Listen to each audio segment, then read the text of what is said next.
Маржан қайта-қайта терезеге телміріп қарап, сағат аттың келуін ұзақ күтті. Үйге азық-түлік алып келемін деген күйеуінің қарасы көрінер емес. Іші құрқыр етіп, қарны да ашқандай. Өзін қойшы, бәрінен бұрын қызын ойлап барады.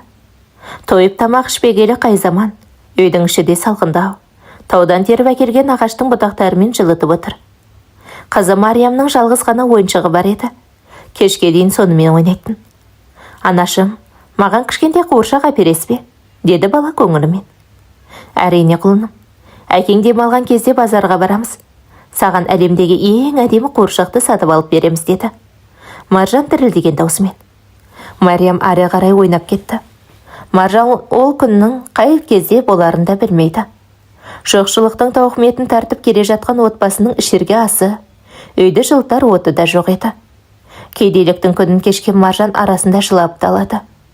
Ауылда жұмыссыздық, Сағат аттың да жұмысы тоқтап қалғанды. Ауылда 1-2 күндік жұмыспен нәпақасын тауып жүретін. Қазір ол да болмай тұрғанды. Енді бүгін ауылдағы әкімнің үйіне жұмысқа кетіп, қайтарда азық-түлік әкелемін деп кеткен еді, әлі келмеді. Маржан соңғы пиязды майға қуырып, кешеден қалған 1-2 тілік нанды қызының алдына қойды. Мариям кішкене ғана ауыз тиді де қарны тойғандығын айтып, далаға ойнауға кетіп қалды. Маржан күтіп отырғаннан ештеңе өзгермейді. Одан да дүкенге барып күміс білезікті өткізіп, азық-түлік алайын деп, әжесінің көзі деп жүрген күміс білезікті сандығынан алып шықты. Көртешесін киіп үйден шыға берген кезде Сағадат үйге кіріп келді. Сөмкесі лық толы азық-түлік. Мұны көрген жөн Маржан қуанғаннан жылап жіберді. Сағадат қызына деп тәттілер әкелгенді. Маржан дәмді қылып кешкі ас әзірлетіп, Мариям әкесінің мойнына асылып, қысып-қысып құшақтап қояды. Бүгін бір тойып тамақтанатын болды. Сағадат үстел басында. Маржан ақылдасатын шаруа болып тұр. Ол қандай шаруа? Қалада жұмыс көп дейді, екеуміз барып қалаға жұмыс жасайық. Көріп отырсың, ауылда жұмыс жоқ. Әкімнің үйінде қашанғы жұмыс бола береді дейсің. Ол да уақытша, осыған не дейсің? Қалаға? Мариям ше? Қайда тұрамыз? Қалада туыс түгілі танысымыз да жоқ. Мариямды анаңа қалдыра тұрамыз. Аяқтанып алғанша ауылда болсын. Сосын алып кетеміз. Қорықпа, несіне қорқасың? Қашанға тарығып өмір сүре бермекпіз. Қалай болады екен? Тіпті білмеймін. Жарайды, сенің дегенің болсын. Онда қазір киімдеріңді жинап дайындал. Мен жолға ақша қалдырып қойғамын. Соған барып пойызға билет алып келейін. Мариям ала дорбаға киімдерін, керек жарақтарын салып, жолға дайындалды. Бір сөмкеге Мариямның киімдерін салды. Ұйқыға жатарда Мариямға ертегі айтып берді. Сөз арасында, қызым, біз ертең әкем екеуміз қалаға жұмыс жасауға кетеміз. Сен апаңның жанында қала тұр, жарай ма? Неге, анашым? Көп ақша табу үшін қалаға барамыз. Сосын саған үлкен әдемі қуыршақ әпереміз. Ұзақ уақытқа кетесіздер ме? Жоқ, ботам. Мұнандай уақыттан кейін келеміз деп, Маржан 2 саусақтың аралығымен көрсетті. Жарайды, анашым, тек тезірек келіңіздерші. Ақылдым сол деп, Маржан қызын мейірлене құшақтады. Сағадат пойызға билет алып, енесіне мән-жайды түсіндіріп, қараңғыда үйіне келді. Таң атты, Маржан оянып шай жасады. Жамау болған үйін қимай отырғаны. Не дегенмен ыстық ұясы ғой. Бұрын соңды қалаға барып көрмегеннен соң, қорқынышты басым еді. Қызын қайта-қайта құшақтайды, 2 ала дорбаны көтеріп, 3 көрші ауылға анасының үйіне келді. Анасы ақ жол тілеп, қалтасына тығып ақша берді. Сағадат пен Маржан Мариямды құшақтап ескеп бетінен сүйді. Апаңды тыңда, біз тез келеміз, жарай ма қызым? Деп Маржан қызымен қоштасты. Мариямды әке-шешесінен қалғысы келмей жылап жіберді. Апасы үйіне көтеріп алып кетті, Маржанның жүрегі ауырып барады. Көзіме мөлт-мөлт етіп, жасты сырғып өтті. Сағадат жүр дегендей қолынан тартып, екеу жолға шықты. Вокзалға келіп пойызға отырды. Маржан, өміріміз жақсаратын болды дегендей оймен ұйықтап кетіпті. Оянса Сағадат бір ер адаммен әңгімелесіп отыр. Өзі бойша жақсы талғаммен киінген. Шамасы директор ма, әлде басқарушы ма екен? Әлгі адам. Қалаға қыдырып келе жатырсыздар ма? Жоқ, жұмыс жасауға. Ауылда қысқарту болып жұмыссыз қалдым. Қандай жұмыс? Әлі таппадық, барған соң іздестіреміз. Менде бір ұсыныс бар. Мен темір өңдейтін зауытта басқарушы болып жұмыс жасаймын. Зауытқа жұмысшы керек еді. Ай сайын жұмысыңа қарай жалақы төлейді. Ал әйеліңе жеке дүкенім бар. Сонда сатушы болып жұмыс жасасын. Қалай, келісесің бе? Әрине келісем. Сізге рахмет ағатай деп. Сағадат пен Мариям қуанып кетті. Айтпақшы, мен аңсармын. Есімің кім, інішек деді әлгі жолаушы. Сағадат өзін әйелін таныстырып қол алысты. Аз уақыттан соң қалаға да келді, екеуі пойыздан түсе сала. Маржанның анасы берген ақшаға пәтер жалдады. Ертесіне екеуі темір өңдейтін зауытқа келді. Аңсар бірден алдыларынан шыға келді. Маржанға дүкеннің мекен жайын, қалай бару керектігін айтып түсіндірді. Маржан тез-ақ дүкенді тауып жұмысқа кірісіп кетті. Әбден ауылдың жұмысына пісіп кеткен Сағадатқа бұл зауыттың жұмысы түкте еместі. Бірінші жұмыс күндері өздері ойлағаннан жақсы өтті. Қаланың өмірі, тіршілігі басқаша еді. Қыздарын ойлап, екеуі арасында жылап талады. Осылайша арада бір ай су ете қалды. Екеуі ең алғашқы қаладағы жалақысын алып мәз болды. Өздерінен артылған ақшаны ауылға жібермекші болып, базарға барып қыздарына үлкен әдемі қуыршақ сатып алып, сәлемдеме жіберді. Мариям апасына да үйренісіп қалды. Қанша дегенмен ойын баласы емес пе? Тез ұмытып кетеді. Сонда да болса арасында апасын құшақтап, жылап алады. Апасыз Сайрамгүлдің Мариямнан басқа да немерелері бар еді. Жалғыз баласының ұлдары мен қызы, солар Мариямды мазақтап жылатып қоятын. Келіні, өзіміз жетісіп өмір сүріп отырғандай, мына қызды да алып келді. Әке шешесі өзі алып кетпейді ме? Деп бұрқылдады. Мұны естіген Сайрамгүл, келін, не деп тұрсың? Аз уақыттан соң ақ алып кетеді.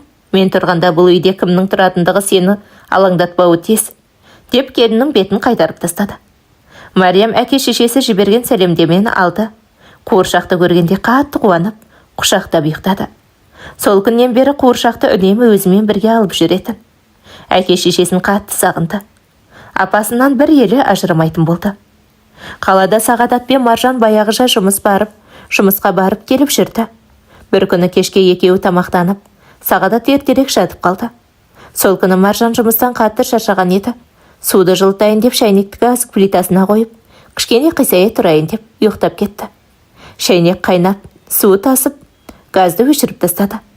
Шайнек қайнап, суы тасып, газды өшіріп, екеуі сол күйі оянбады. Үйдің іші газ, көршілерді газдың иісін сезіп, үйлерінің ілмегін әрең дегенде бұзып кірді. Көршісі Сағадат пен Маржанды далаға алып шықты. Улап-шулап, жедел жәрдем шақырды. Бірақ бәрі де кеш еді.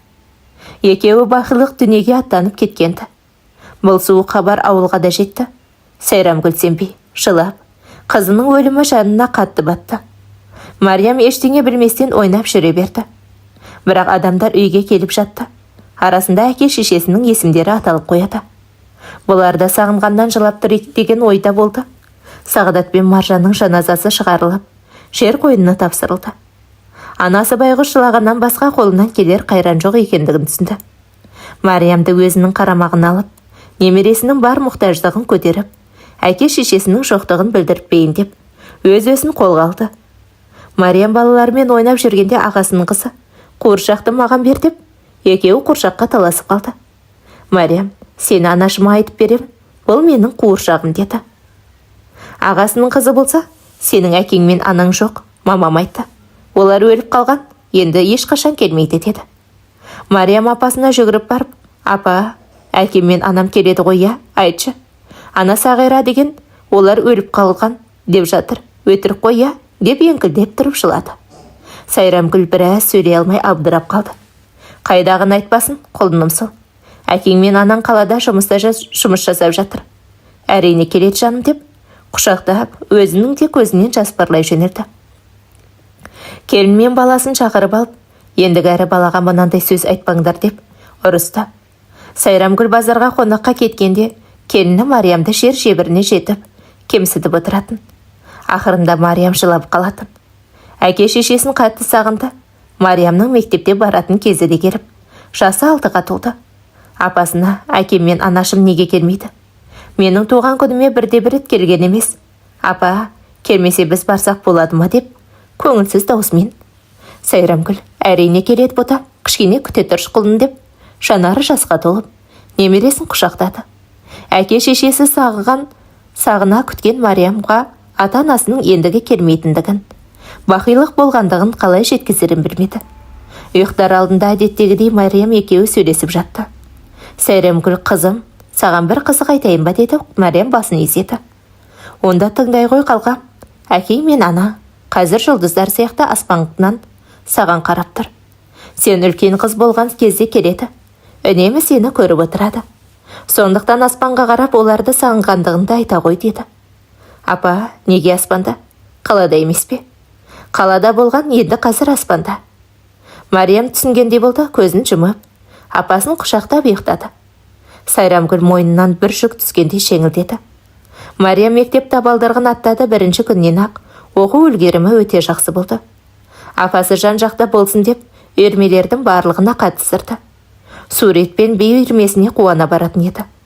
Бірінші сыныптың өзінде ақ аудандық балалар фестиваліне қатысып, би номинациясына бойынша бас жүлдені жеңіп алды. Ал ағасының қызы Сағира болса, оқу үлгерімі өте нашар болатын.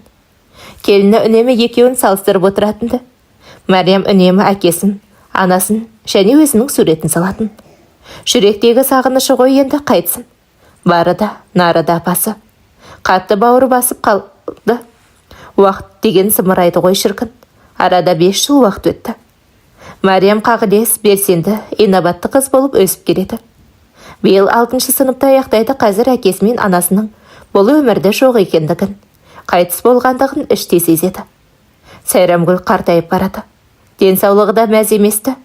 Мариям әдеттегідей құрбыларымен әңгіме қайтып, сабақтан алаңсыз келе жатты. Кеш көшесіне бұрыла берген кезде үйінің алдындағы жедел жәрдем көлігіне көзі жетті. Тыныштық бекен деген оймен жылдамдатып үйіне келді. Үйге кіре берген кезде бөтен ер адамның дауысы естіді. Апасының бөлмесіне жүгіріп барды. Барса апасы төсекте жатыр. Шоқиып жанында келіні тұр. Дәрігер, қан қысымы көтерілген, бақылау қажет. Сондықтан ауруханада жатып ем алғаны дұрыс болады. Жас емес деді. Мариям апасына не болғанын әлі ұғар емес. Апасының сөйлеуге шамасы жоқ. Сәл ғана дәрігермен келіскендей басын изеді. Апа, саған не болды? Ауырып қалдың ба? Апатайым деп жанына отыра кеткен Мариям жылап жіберді. Жанында тұрған келіні, иә, көріп тұрсың ғой, ауырып тұр. Мазасын алма, одан да киімдерін сал, деп жақтырмаған сыңай танытты. Сайрамгүл, бәрі жақсы болады дегендей Мариямның қолын қысты. Апасының киімдерін жинап сөмкеге салды. Орнынан тұрғызып үстіне жұға күртешесін, аяғына мәсісін кигізді.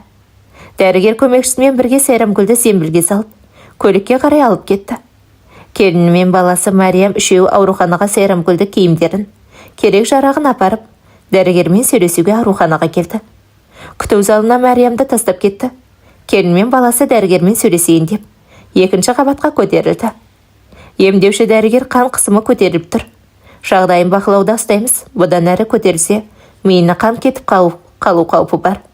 Бұрын соңды қан қысымына шағымданушы ме еді? Деп сұрады. Келін мен баласы үнемі баса ауырып, жатып қалатынын, бірақ бүгінгідей орнынан тұра алмай қалмайтындай еді деп түсіндірді. Дәрігер Сайрамгүлге біраз тынығу қажет екенін айтып, ертең көрерсіздер деп үйлеріне қайтарды. Апамнан айырылып қаламын ба деген үрей Мариямның бойын беріп барады. Үйге келе салып, сабағына дайындалып, ерте жатып қалды. Дыбысы шыққан көздің жасы таусылар емес. Бір уақытта, жоқ, апам тірі ғой. Мен неге жылаймын? Ертең ақ жазылып кетеді деп, өз-өзін ойын жинақтап, ұйықтады. Оятқыштың даусынан оянып, жуынып сабағына кетті. Сабағының аяқталуына асыға күтіп, ауруханаға апасын көруге келді. Кезекші дәрігерлер Мариямды, жаныңда ересек адам болмаса кіруге болмайды деп рұқсат бермеді. Менің апамнан басқа ешкімім жоқ, өтінем, кіргізіңіздерші. Әпкетай, өтінем деп қаршадай қыз жалынғанда, дәрігерлер бір-біріне қарады да, жарайды кір, бірақ көп отырма деп рұқсатын беріп, палатасына алып келді. Апасын көре сала Мариям жүгіріп жанына барды. Апасы кешегінде емес, жағдайы жақсы екен. Мариям қатты қуанып, біраз әңгімелесіп жанында отырды. Сайрамгүлден немересін көріп, көңілі орнына түскендей. Алтындай қызым, сабағыңды жақсы оқы. Менің де қанша өмірім қалды дейсің. Сен мықты қызсың, балапаным. Қазір бой жетіп, оңды солды біліп қалдың. О дүниеге кеткенше сенің тілеуіңді тілеп өтемін, құлыным. Келші бері, деп Мариямды құшақтап бетінен сүйді. Мариям еріксіз көзіне жас алды. Апатайым менің деп біраз еркеледі.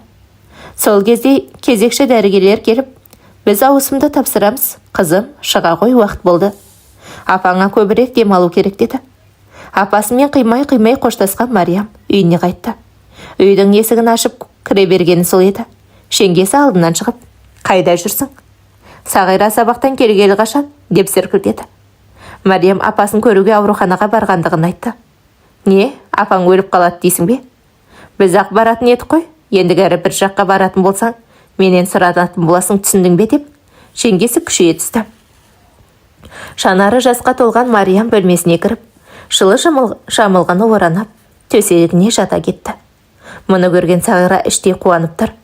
Ағасы мен жеңгесі ауруханаға апасына тамақ алып кеткенді. Кеш батып кешкі аста ішілді. Жеңгесі Мариямға ыдысты жууды бұйырды.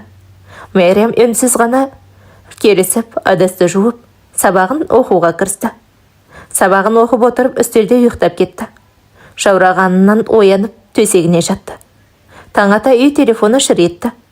Ағасы тұтқаны көтеріп сөйлесіп жатты. Я, мен баласымын. Айта беріңіз деді. Анаңыз көз жұмды, арты қайырлы болсын. Дереу ауруханаға келіңіздер деген сөзді естіген ағасы не істерін білмей, төсінбе, өңімбе деп, біраз абдырап тұрып қалды. Есін жей алмай телефон тұтқасы жерге сарт етіп құлап түсті. Арғы жағынан жүгіріп келген жеңгесіне, анам қайтыс болыпты деп басын ұстап, жерге отыра кетті. Әйелі жұбатып жатыр. Мариям да дәлізге жүгіріп шықты. Апама? Бір нәрсе болды ма? Айтыңыздаршы деді, діріл қаққан даусымен. Ағасы Марияш, апаң жоқ еді. Апаң жоқ енді деп, жылап қарындасын құшақтады. Мариям бұл сөздерді қабылдағысы келмейді. Дәл қазіргі уақыт бір орында тұрғандай. Әлемге өкпелі. Апа, неге? Кімге тастап кеттің?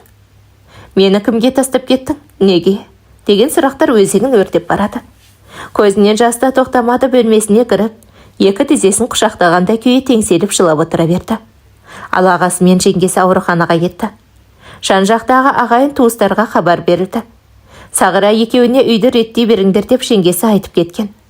Мариямның құлағы тас болып қалғандай, сол орнынан қозғалмай отыра берді. Таң атқанда көңіл айтып келген көршілер Мариямды көріп шұбатып жатты. Біраздан соң есін жинағандай болды. Ол кезде апасының мәйіті үйге әкелінген. Мариямды көргендердің барлығы оны аяп жатты. Келесі күні апасының жаназасы шығарылып, шәрленді. Әулеттің үлкен ақсақалдары Мариямға өзің бас көз бол. Анаңның аманатына қиянат жасама деді ағасы. Әрине деп жатыр. Бұл сөзді естіген әйелі, осы бір қу жетімнен құтыла алмай қойдым ғой. Мына ақылсымақтарды қарашы тегі, деп ашуланып, долданып барады. Мариямның басы мензің. Алдағы өмірі қалай болады? Кішкентай жүрегі мұңға толы. Қаршада болса да ересек адамдар сияқты ойланады. Осылайша барлығы тарқатылып, үйлерінде өздері ғана қалғанды. Осы сәттен бастап Мариямның азапты өмірі басталды. Ағасы мен жеңгесі өз қарамағына алды. Ай сайынғы жәрдемақысын өздері жұмсап, Мариямға киім де әпермей қойды. Сағираның ескі құсқы одан қала берді, жеңгесінің қаладағы сіңілдерінің киімдеріне киім өсті. Апасы бұл өмірден қайтқалы қуаныш, ойын күлгі дегенді ұмыта бастады.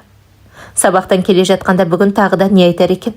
Қалай жеңгеме шақсам болады деген ой мазалайтын еді. Жеңгесінің көңілінен шықпай қалған кезінде таяқтың астында да қалатынды. Қашып кетейін десе баратын жері, бір туысы жоқ. Амалсыз осы өмірге көнігіп келеді. Күндер өтіп, жылдар жылжып жатты. Мариям мен Сағира бой жетіп қылықты қыз болып өсіп келеді. Мариямның сабақ үлгерімі баяғыша өте жақсы. Дегенмен мінезі тұйықталып кеткенді. Дос дейтіндей сырын ақтарып айтар досы да жоқ. Жалғыз досы күнделігі. Қымтырылмастан ақ қағазға бар сырын ақтарып, мұңын шығады.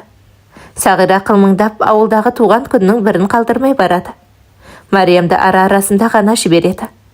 Демалыс күні. Түскі астың үстінде жеңгесі Мариямға кішкентай кесеге ғана тамақ құйып берді. Мариям үндемей ғана ішіп алды, қарны тоймаған соң. Дастарханда қалған жалғыз тілік нанды жеп еді. Жеңгесі, қай бетіңмен соңғы тілік нанды жеп отырсың? Нан жеу үшін адам еңбектену керек шығар. Ұятсыз екенсің тіпті деді. Мариямның екі беті алмадай қып-қызыл, Жеген нанын тамағына тұрып қалды. Жылап орнынан тұрып кетті. Ағасы жеңгесіне қой болды, қыздың мазасын ала берме деп еді. Жеңгесі қалысар емес. Немене, өтірік пе? Мойнымызға масыл болып бітті ғой деп айқайға басты. Ағасы да орнынан тұрып кетті. Жөнсіз айқайдан шаршаған Мариям жылай берді. Жеңгесі аузына келгенін айтып, жылап отырған Мариямды жұмысқа салып қойды. Ендігін баса алмастан далаға, қораға тазалауға кетті. Сағира болса аяғын аспанға көтеріп жылы жерде емтиханға дайындаламын деп сән журналын қарап жатты. Кеш бата Мариям үйге кірді. Кеш ас ішіп қойыпты. Қарны ашқан Мариямға тағы да кішкентай кесеге тамақ қалдырғанды. Тықырлатпай ғана тамақты ішіп, қарны тоймаса да сабағын оқып ұйықтады. Сағира ата-анасының ұйықтағанын күтіп, түнде кеше көше кесіп, таң ата келетін. Шылым шегуді де үйренген, жігіттердің арманы болған Сағира өзін бір қаншайымдай сезінетін. Мариям болса Алладан ең болмағанда бір күнім тыныш өтсінші деп тілейтін еді. Биыл 11-ші сынып, қоштасу кеші. Емтиханға дайындық әне-міне дегенше жазда келіп, соңғы қоңырау жақындап қалды. Барлық сыныптағы қыздар бірдей мектеп формасын сатып алуға келісті. Бірақ Мариям үндемеді. Мұны сырттай бақылап тұрған мұғалімі жеңгесіне хабарласып, ертең Мариямға мектеп формасына ақша беріп жіберіңіз, ешқандай сылтау қабылданбайды деді. Жеңгесінің аузына құм құйылып бірден келісті. Мектеп формасы Мариямға бірден жараса кетті. Соңғы қоңырау күні Мариям бірнеше мадақтама қағазымен марапатталды. Жеңгесінің іші тарланып, көре алмай барады. Соңғы қоңырау соғылып, салтанатты жиын аяқталды. Енді алдында мемлекеттік емтихан бар. Осы емтиханға Мариям күні-түні кітаптан бас алмай дайындалды. Сағира сол бойы көше кесіп, қызық думан құрып жүре берді.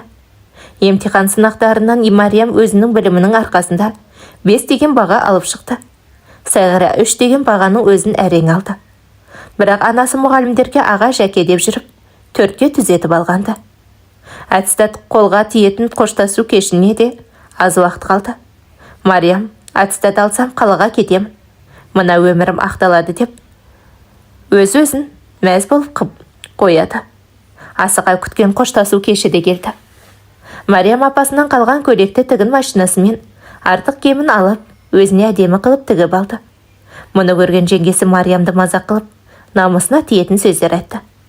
Бұл сөздің бірінде елемеді Мариям. Барлық сыныпта жігіттердің назары Мариямда. Қыр соңынан қалмай кезек-кезек биге шағырды. Сағира кештің сұлу бикеші бола алмай қалғанды. Әбден ішін тырнаған қызғаныш оты лаулап барады. Таң сәрісі көрініп қалды. Жас түлектер арайлап атқан таңды көру үшін мектеп алаңына шықты. Сағира, Мариям келсеңші, естелікке суретке түсейік деп дауыстап айқайлады. Мариям суретке түсіп айнала бергенде, Сағира аяғынан шалып жіберген сол еді. Мариям шалшық суға былш етіп құлап түсті. Сағира, ой, кешірші, байқамай қалдым деп өтірік су ете қалды. Ызаға булыққан Мариям жылап үйіне қарай жүгіріп кетті. Жол бойы өмір неге сонша қатал болдың? Бүгінгі күнімнің де шырқы бұзылды. Қанша уақыт шыдауым керек? Әкешім, анашым, апау, сағындым. Мені неге тастап кеттіңдер деп өксігі басылмай жылап келеді. Үйіне келіп жуынғаннан кейін ашуы басылғандай. Болды, жетер Мариям. Өмірімнің соңына азап тартқың келмесе жинақталып. Саған енді жылауға болмайды. Аға ұйқыдан тұрған соң оқуға түсетініңді айтасың деп өз-өзіне күш жігер беруде. 1-2 сағат ұйықтап ағасымен сөйлесуге далаға шықты. Ағасы мал жайғап жүрген еді. Аға, сізге бір нәрсе айтайын деп едім. Я, Марияш, айта ғой, қоштасу кеші қалай өтті? Барлығы жақсы, айтайын дегенім. Жеңгең тағы да тиісті ме? Жоқ, осы уақытқа дейін мені асырап келдіңіздер. Сіздерге шын көңіліммен алғыс айтамын. Рахмет. Мен енді қалаға оқуға тапсырсам деп тұрмын. Осыны айтайын дегенің? Мен қолымнан келгенше қарадым. Жеңгең енді. Өзің де білесің ғой, сен түгілі маған да бой бермейді. Оқуға түсемін десең дегенің болсын. Қалада қайда тұрып оқисың? Мен сияқты ата-анасынан айырылған балаларға тегін оқумен жатақхана бар екен, мұғалім айтқан. Жеңілдік болса жақсы екен, жарайды. Мен де сенімен бірге барайын. Сағираны да оқуға түсіруім керек қой. Кешке қарай жолға шығайық. Жарайды аға, барлығы үшін рахмет деп қуанып ағасын құшақтады. Ағасы көзіне жас алып анасы мен әпкесін есіне түсіп кетті. Мариямның жүздері жайнап сала берді. Ес білгелі қалаға барған еместі. Қала деген шіркін арман еді-ау бір кездер. Сол бір бала кездегі арманына қол жеткізетіндей жүрегі алқынып тұр. Бөлмесіне кіріп киімдерін жинап сөмкеге салды. Сағира болса әлі ұйықтап жатыр. Әкесінің айқайымен әрең оянды. Түскі ас ішетін уақыт дастархан басында ағасы Мариям мен Сағираны оқуға түсіруге апаратынын айтты. Әйелі, Мариямды да апарасың ба? Оқуының ақшасын төлей алмаймыз ғой. Оған оқудың не керегі бар, ауылда қалсын. Мариямға тегін оқумен жатақханаға қарастырылған екен. Мұғалім айтыпты. Ойбай, Мариям келеді деп барлығын дайындап қойыпты ма? Ақылдысын қарашы. Осыдан оқуға түсетін болсаң, мұрныңды кесіп берейін деп. Жеңгесі мысқылдады. Қалаға апарамын, оқуға түседі. Болды, әңгімені көбейте берме. Тамақты да дұрыс ішкізбессің. Әйтеуір деп, ағасы үстел басынан тұрып кетті. Мариямға ас батпады, расында оқуға түсе алмаса күні не болмақ. Қайтып ауылға келгісі жоқ, үндеместен бөлмесіне келіп жатып қалды. Көңілі су сепкендей басылды. Ағасы Мариямға: жеңгең сөйлей береді, көңіліңе алма. Кешке пойызға билет алып қойдым, жолға шығамыз, уайымдама деді. Бұл сөздерді естіген Мариямның еңсесі көтерілгенде болды. Кеш батты, жеңгесі Сағираға 2 сөмкеге азық-түлік толтырып берді. Ал Мариямға азғантай ғана салыпты. Содан не керек, ағасы үшеуі вокзалға келіп, пойызға мінді. Мариямның жүрегі барған сайын толқып барады. Алматы қаласы мен ауыл арасы 5 сағаттық жол. Мариям пойызда көз ілмеді. Таң ата үшеуі пойыздан түсіп, Сағираның құжаттарын тапсырайын деп, халықаралық шет тілдер университетіне келді. Түске дейін құжаттарды тапсырып, дәмханадан тамақтанып түстен кейін Мариямды өнер академиясына алып келді. Бала күнгі арманы суретші болу. Сурет және арт дизайнер факультетіне құжаттарын тапсырды. Тегін оқуға түсу үшін 2 емтихан тапсырады екен. Біреуі тез, екіншісі шығармашылық емтихан. Дайындалуға 1 апта уақыт берілді. Мариямның қуанышында шек жоқ. Қаланың өмірі өзгеше. Мариям мен Сағира қаланың әдемілігіне, сәулем ғимараттарына тамсана қарауда. Ағылған адамдар жол бойындағы кептеліс, таңсық болып тұр. Ағасы Мариям мен Сағираны алып досының үйіне келді. Досы ақ дастарханын жайып күтіп алды. Арқа-жарқа болып, баяғына еске түсірді. Көп қабатты үйдің ауласы Мариям мен Сағира үшін қызық болып барады. Ағасының әрең дегенде сұранып, екеуі аулаға шықты. Қаланың бойжеткендері бірден ауылдан келген 2 қызға көздері түсті. Мұрындарын тыржитып, киімдеріне қарап келемеждеп күлуде. Екеуі ештеңені аңғармай, әнкешекте біраз отырды. Сағира да қалаға келіп момын боп қалғанды. Бір топ жас балалар орындыққа жайғасып, әңгіме дүкен құруда. Шаштары ұзын, қалың қасты әдемі қыздарды бірден байқады. Сұлу бикештер танысуға бола ма деп, 2 жігіт жанына келді. Мариям жымайды да қойды, ал Сағира болса әрине деп: мен Сағирамын, мынау Мариям деп қолын созды. Әлгі жігіттердің біреуі есімін Арлан деп, екіншісі Мейірман деп өздерін таныстырды. Жігіттер қай өңірден келдіңіздер деп сұрайды. Сағира ішіпке тізгенде мән жайдың барлығын айтып берді. Мариямның аузын аштырмай, өзі ғана сөйлеп, жігіттерге ұнағысы келді. Үндемей ғана жымия қараған Мариям Мейірманға ұнап барады. Көз алмай сұлулығына тамсанып қарауда. Мариямның ұяңдау екені көрініп тұр. Сағира қылмыңдап, сықылтап күліп, бар назарды қалайда өзіне аудартуды ойлады. Орындықта отырған қалған жаңағы жігіттер әткеншекке қарай келді. Арасынан бір жігіт қолына гитарасын алып, ән айта бастады. Мариям Сағираға ыммен айтайын десе, байқар емес. Біраз отырды. Әлгі үйдің баласы жүгіріп келіп, сіздерді аға үйге шақырып жатыр деді. Мариям орнынан атып тұрды. Сағира: жарайды жігіттер, қоштаспаймыз деп кеткісі келмей әрең қоштасты. Мариям сыңғырлаған даусымен жай ғана сау болыңыздар деді. Мейірман Мариямның артынан жүгіріп келіп, телефон нөміріңізді бересіз бе деді. Менде ұялы телефон жоқ деп Мариям. Енді қашан көрсеміз? Ертең ауылға шығасыз ба деді Мейірман. Әрине шығамыз деп Сағира әңгімеге араласты. Мариям үндемей үйге кіріп кетті. Мариямға да Мейірманның жылы жүзі, мейірімді көздері ұнағандай. Үйге кіріп, Сағира екеуі бір бөлмеде ұйықтады. Сағира Мейірманның Мариямды ұнатып қалғанын іштей сезді. Қаланың жігіттері өтірік көп айтады, оларға сенбеу керек деп Мариямға ақыл айтуда. Мариям естімеген сыңай танытып жата берді. Өзінің телефон нөмірін сұрамағанға іші күйіп барады. Таң атты. Мариям ерте тұрып емханаға дайындалып жатты. Қаланың ерекше табиғатын суреттеп, шығармашылық жұмысын бастады. Емтиханды ойлап жатқан Сағира жоқ. Есіл-дерті қаланы аралап, қыдыру. Кеш батты. Сағира аулаға шыққысы келіп, Мариямға аулаға шығып серуендеп келейік деп еді. Мариям барғысы жоқ. Әкем жалғыз өзімді жібермейді, өтініш жүрші деп еді. Мариямның жүрегінің кеңдігі шығар. Қанша жұлымдық жасаса да, өтінішінен бас тартпады. Ауладан Мейірман мен Арланды көрді. Мариямды көргеніне қуанған Мейірман алдарынан шықты. Жігіттермен бірінші болып Сағира амандасты. Мейірман Мариямға сұлу қыз, қалыңыз қалай деп сұрады. Жақсы деп Мариям күлімсіреді. Мейірман Мариямға жүріңіз, мен сізге біздің ауданды таныстырып шығайын деді. Сағира сол баяғы әдетімен, біз әлі қаланы да аралаған жоқпыз.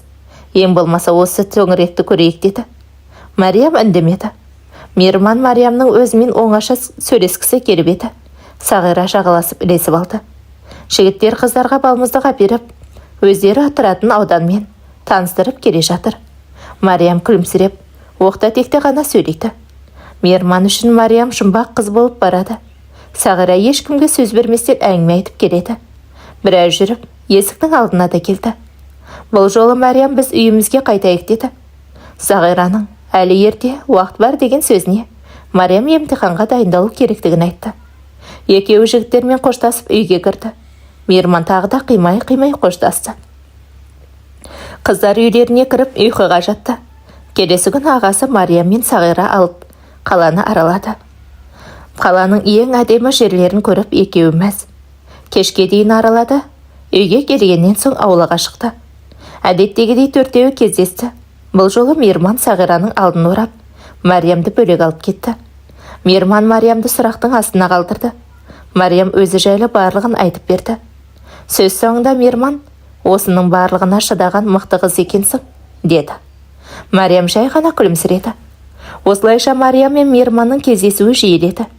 Күн өткен сайын бір-біріне бауыр басып келеді. Емтиханға дайындалып, шығармашылық жұмысын аяқтады. Емтихан тапсыратын күні таңертең ағасы екеуі өнер академиясына келген. Мариям бір Аллаға сиынып, бисмиллах деп емтихасын тапсырды. Жауабы кешке шығады екен, ағасы екеуі үйге келіп, біраз тынып кеш бата қайтадан оқуына келді. Құжынаған адам ақ тақтайға 10 парақ ілінді. Барлық адам бір-бірін итеріп, оқуға түскен талапкерлердің тізімін көруге асықты. Мариямның жүрегі тартылдап барады. Ағасы да таласа тармаса тізімнің ішінен Мариямның фамилиясын іздеуде. Ақыры тапты. Марияш, сен оқуға түстің, естимісің Марияш? Жарайсың деп, Мариямды құшақтап құттықтады. Мариям қуаныштан жылап жіберді. Ағасы екеуі балаша қуанды. Мұны естіген Сағира қуансын ба, іш тарланып көре алмай барады. Мариям қуанышты жаңалығымен Мейірманмен бөлісті. Сол түні алаңсыз ұйқыға жатты. Қаладағы өмірі өзіне ұнап барады. Сағира да емтихан тапсырып ақылы бөлімге оқуға қабылданды. Ағасы екеуін қаладағы дәмхананың біріне даяршы етіп жұмысқа тұрғызып, өзі ауылына қайтты. Мейірман Марияммен кездесуін асыға күтетін. Әрбір өткен сәттерін бақытқа толы. Осылайша 2 ай су өте қалды. Мейірманда есепші мамандығына оқуға түскенді. Мариям да Сағира да жатақханаға орналасты. Студенттік өмір басталды. Мариям мен Мейірман сабақтан кейін жатақханасына күнде келіп жүретін еді. Қозы мен Баяндай бір-біріне деген ынтық сезімдері күн өткен сайын лаулай түсті. Екеуі тіпті болашақ жоспар құрып, үйлену тойы туралы армандап кететін еді. Мейірман бір үйдің жалғыз ұлы, әкесі зауытта директор, анасы мұғалім. Анасына үнемі Мариямды айтып жүретін. Анасы да ұлының алғашқы махаббатын кездіктіргенін білгенді. Осылайша арада біраз уақыт өтті. Мейірманның әкесінің басқа қалаға жұмысы ауыстырылды. Жалғыз ұлы болғандықтан Мейірманның да оқуын ауыстырып алған еді. Мұны естіген Мейірман ашуланып, осында қалам, неге менен сұрамайсыңдар деді. Бірақ одан түк шықпады. Бәрібір басқа қалаға кететін болды. Түнделеп Мариямның жатақханасына келді. Бірақ кіре алмады. Таңертең тағы да келді, сабақта екен. Мариямды сол бойы көре алмады. Хат жазып, Сағираға тастап, Мариямға беруін өтінді. Сол күні ақ басқа қалаға жол жүріп кетті. Сағира хатты өзі оқып, шыртып тастап, Мариямға тек басқа қалаға көшіп кеткендігін айтты. Мариям өз құлағына өзі сенер емес. Неге? Менің өзім айтып кетпеді. Сүйемін деген сөзі өтірік пе? Жоқ, мүмкін емес. Мейірман дәл осындай ма еді? Деген сұрақтармен басы қатып кетті. Мейірмансыз өтіп жатқан күндері мәнсіз болып барады. Біраз уақыт күйзелісте жүрді. Содан соң бұл ешкімге сенуге болмайтынының тағы да бір дәлелі еді. Есіңді жи, Мариям, сенің міндетің сабақты оқып, жақсы маман болу деп, өз-өзіне ұрсып, бар күшін жігерін салды. Жүрек шіркін ауырып барады осылайша. Бірінші семестрде аяқталуға жақын. Мариям тобында үздік студент атанды. Жаңа жылға барлық студенттер ауылға баруға жиналып жатты. Мариям ауылға бармаймын деп шешті. Жаңа жылда келіп жетті, өзіне өмірінде алғашқы рет шәкіртақысынан сыйлық жасағысы келіп, дүкеннен әдемі сөмке сатып алды. Аязды күні жалғыз өзі келе жатты, жанына бір көлік келіп тоқтап, қарындас, жеткізіп салайын, қалай қарайсыз деді. Қайда барасыз? Деді. Мариям көрмегендей келе жатыр. Әлгі көлік әлек етер емес. Кенеттен алдынан бір топ жігіттер келіп, Мариямды қоршап алды. Әлгі жігіт көліктен түсе салып, Мариямды құтқарып қалды. Қатты қорыққан Мариям рахметін айтып жатыр. Құтқарушы жігіттің есімі Ерден еді. Жатақханаға дейін жеткізіп салып, жаңа жылға деп бір дәмді тортты тарту етті. Мариямды ұнатып қалды. Қаладағы алғашқы жаңа жылы жатақханада ауысыммен жұмыс жасайтын жұмысшылармен өтті. Таңертең ояна сала демалыс кезінде жұмыс жасаймын деп дәмханаларды аралауға шығып еді. Ерден есіктің алдында күтіп отырды. Мариям оны байқамай өтіп кеткенді. Мариям деп шақырғанда жалт қарады. Ерденді көріп амандасты. Қайда шықтыңыз? Деп сұрап еді. Мариям мән-жайды түсіндірді. Ерденнің апарып тастайын деген сөзіне Мариям келіспеді. Ерден қоймағаннан соң екеуі бірге жұмыс іздеу үшін дәмханаларды аралап, уақытша даяршы жұмысқа орналасты. Содан не керек, Ерден екеуі дос болды. Мариямның жалғыздығының орнын Ерден толтырды. Соңында достық сезімі махаббатқа ұласқандай. Бәрібір жүрегінің түбінде мейірман бар. Ерден Мариямның көңілінен шығу үшін көп тосын сыйлар жасайтын еді. Мариямға деген сезімі шынайы көрінгенде. Бір күні Ерден өзі жалдап тұратын пәтерді Мариямға тазалап беруін өтінді. Мариям келісіп, үйін жинап берді. Шай ішейік деген Ерден Мариямның шайына ұйықтататын дәрі қосып берді. Мариям біраз уақыттан соң сылқ етіп ұйықтап қалды. Азанда оянса жанында Ерден жатыр. Түсінбей тұр. Ерден, мынау не? Маған не болды? Менің есімде ештеңе жоқ. Арамызда бір нәрсе болды ма деп жылап жіберді. Ерден, біз енді мәңгілікке біргеміз. Қорықпа, мен сені тастамаймын. Сүйемін сені. Жақында үйленеміз деп құшақтады. Мариям өзін жек көріп барады.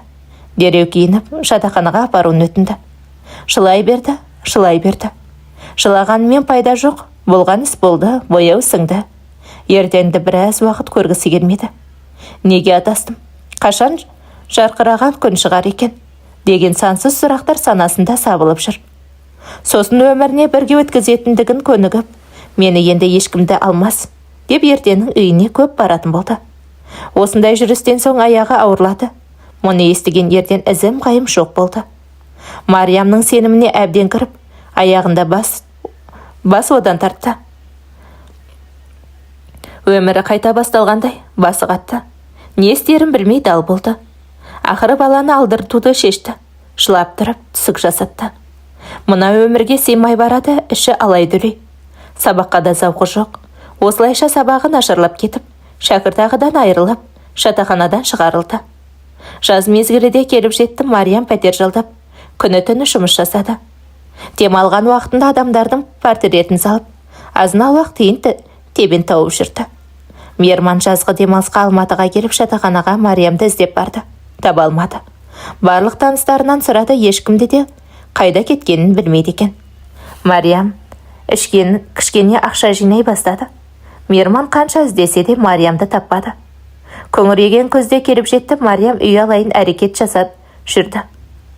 Шаршау дегенді білмеден мінезі қатал боп кеткенді. Арада 4 жыл уақыт сымырып шыға келді. Мариям өз басына пәтер алып, сурет салумен ғана айналысады. Табысы да жаман емес. Портретті сұранысқа ие. Бір-екі аптадан соң өзінің галереясын ашайын деп жатыр. Мейірманның бұл уақытта өзінің компаниясы бар. Алматыға демалуға келгенді. Достарының ұсынысы бойынша Мариямның галереясына келді. Мариямды мінбедеп тұрып сөйлегенде бірақ көрді. Өз көзіне өзі сенбеді, ұзақ қарады. Тапжылмастан жүрегі елжіреп, бақытты бір күй кешті. Мариям Мейірманға ұқсатып бір портрет салыпты. Соған ұзақ қарап тұрғанда Мейірман келіп, «Мынау мен ғой, я?» деді. Мариям жалт қарап еді. Мейірман көрді. Жүрек толы сағыныш қой, шіркін. Тыныш тұрса да, сыр білдірместен, «Сәлеметсіз бе? Өзіңізге ұқсатқаныңызға рахмет» деді. «Мариям, сен мені танымай тұрсың ба?» «Мен ғой, мен Мейірманмын» деді. Қуаныштымын. Сізді бірінші рет көруім, кешіріңіз. Басқа қонақтарға барайын деп кетіп қалды. Мейірман аң-таң. «Шынында Мариям ба?» «Жоқ, мен қателескен жоқпын». Сол сыңғырлаған дауыс, сол нәзіктік. Мариям сыртта тұр еді. Мейірман жанына келді. «Мені шынымен де ұмыттың ба? Демек отбасың, бала шағаң бар ғой, я? Айтшы. Бақытты бол. Бақытты болуға әбден лайықсың» деп кетіп бара жатқанда Мариям: «Қайдағы отбасы? Аллах мені әбден сынады. Әрине, бақытқа лайықтымын. Сен емес пе үн-түнсіз кетіп қалған? Маған берген уәдең қайда?» деп жылап жіберді. «Мен сені көре алмадым. Сағираға хат тастап кеткенмін. Сол жерге телефон нөміріңді қалдырған едім ғой. Жазда келгенде жатақханадан кетіп қалыпсың. 2 ай сені іздеумен бардым. Сені іздемеген жерім жоқ. Таппаған соң үмітім үзілгендей болды. Сені кездестіретінімді, бірақ жүрегім әрдайым сезетін. Аллах осы күнді бұйыртыпты» деді. Мариям ұзақ жылады. Мейірман Мариямды құшақтап алды. «Неткен әдемі көрініс десеңші. Жүректері егіз қос қашық, бүгін бір бүтін болғандай». Мариям бірақ басын ашып айтуды ұйғарды. Мейірманнан кейінгі өмірі жайлы айтып берді. Мейірман үнсіз тыңдады. «Мен сені қайтадан кезіктірдім. Баяғы өмірді ұмыт. Өміріміз жаңа парақшадан басталсын. Жарайды ма? Сен менің ең алғашқы және соңғы махаббатымсың. Көрдің бе? Аллах біздің тағдырымызды қайтадан бір арнаға қосты. Бірге болуымыз үшін» деп Мейірман Мариямды жұбатты. Қос қашық бір-біріне тамсана қарап, жүректері дірілдеп толқып барады.